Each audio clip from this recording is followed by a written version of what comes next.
हिमालय की करीब 16,000 फीट की ऊंचाई पर एक ऐसी झील है जहां पानी में मछलियां नहीं बल्कि 500 से ज्यादा इंसानी कंकाल तैरते हैं।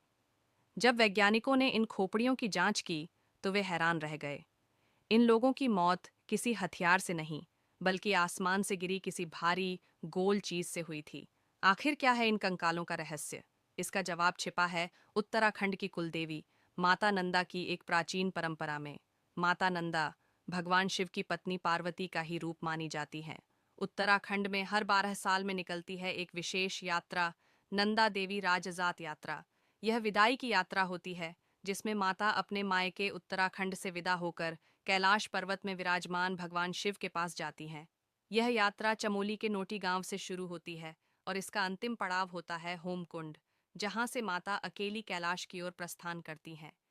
लेकिन होमकुंड तक पहुंचने के लिए यात्रियों को रूपकुंड झील से होकर गुजरना पड़ता है।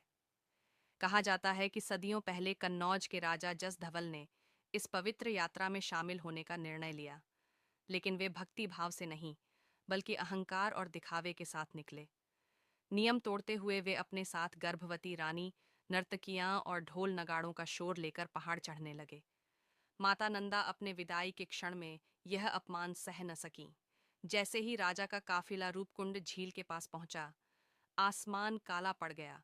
बारिश नहीं बल्कि लोहे जैसे सख्त, क्रिकेट की गेंद जितने बड़े ओले गिरने लगे। वहां छिपने की कोई जगह नहीं थी।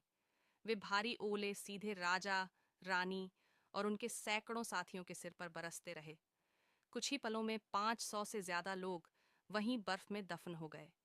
सदियों बाद 1942 में जब बर्फ पिघली तो दुनिया ने देखा एक झील जो कंकालों से भरी थी। फॉरेंसिक जांच में पुष्टि हुई कि सभी खोपड़ियों में ऊपर से गिरी भारी गोल चीजों से आई दरारें थीं, जो इस कहानी को सच साबित करती हैं। आज भी रूपकुंड झील गवाह है कि कुदरत और ईश्वर के नियमों को तोड़ने का अंजाम क्या होता। हाँ, ऐसे ही फैक्ट्स का लिया हमारा चैनल सनातन धर्म कथा को सब्सक्राइब करें।